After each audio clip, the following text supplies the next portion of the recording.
ಪ್ರಕೃತಿಯ ಅದ್ಭುತ ಭಾಷೆಯನ್ನು ನಮ್ಮೆಲ್ಲರಿಗೂ ಕಲಿಸುತ್ತಾ ನಮ್ಮನ್ನು ಮುನ್ನಡೆಸುತ್ತಿರುವ ಪ್ರಕೃತಿ ದೇವಿಗೆ ನನ್ನ ನಮನಗಳು. ಪ್ರಕೃತಿಯೊಂದಿಗಿನ ಮಾತು ಕಾರ್ಯಕ್ರಮದ 40ನೆಯ ಸಂಚಿಕೆಯಲ್ಲಿ ನಾನಿಂದು ಅಶ್ವಗಂಧ ಇದರ ಬಗ್ಗೆ ಹೇಳಲು ಆಶಿಸುತ್ತೇನೆ. ಅಶ್ವಗಂಧ ಒಂದು ಅದ್ಭುತ ಔಷಧೀಯ ಗಿಡ.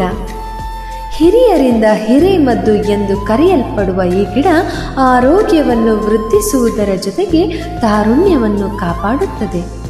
ಅಲ್ಲದೆ ಮನುಷ್ಯನಿಗೆ ಉತ್ತಮ ಆರೋಗ್ಯಕ್ಕೂ ಹೆಚ್ಚು ಸಹಾಯಕವಾಗಿದೆ. ಆಯುರ್ವೇದ ಪಂಡಿತರು ಇದಕ್ಕೆ ನೀಡಿದ ಹೆಸರು ವಾಜಿಗಂಧ, ವರಾಹಕರ್ಣಿ ಇತ್ಯಾದಿ. ಇಂಗ್ಲಿಷ್ನಲ್ಲಿ ಇದಕ್ಕೆ ವಿಂಟರ್ ಚೆರಿ ಎನ್ನುತ್ತಾರೆ. ಆಯುರ್ವೇದ ಹಾಗೂ ಯುನಾನಿ ಔಷಧಿಗಳ ತಯಾರಿಕೆಯಲ್ಲಿ ಇದರ ಬೇರು, ತೊಗಟೆ, ಎಲೆ, ಹಣ್ಣು ಮತ್ತು ಬೀಜಗಳು ಅನೇಕ ರೋಗಗಳ ನಿವಾರಣೆಗೆ ಉಪಯುಕ್ತವಾಗಿದೆ. ಒತ್ತಡದ ಮಟ್ಟಗಳು ಮತ್ತು ಆತಂಕದ ಲಕ್ಷಣಗಳನ್ನು ಕಡಿಮೆ ಮಾಡುವಲ್ಲಿ ಅಶ್ವಗಂಧ ಹೆಚ್ಚು ಪರಿಣಾಮಕಾರಿಯಾಗಿದೆ.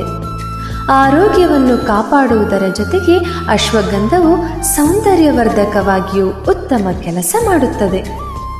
ನಮ್ಮ ಇಡೀ ಜೀವನವನ್ನು ಪ್ರಕೃತಿಯೊಂದಿಗೆ ಬೆರೆತು ಬದುಕುವ ನಾವು ಭಾಗ್ಯವಂತರು. ನಾನು ಪುತ್ತಮನೆ ವಿದ್ಯಾ ಜಗದೀಶ್.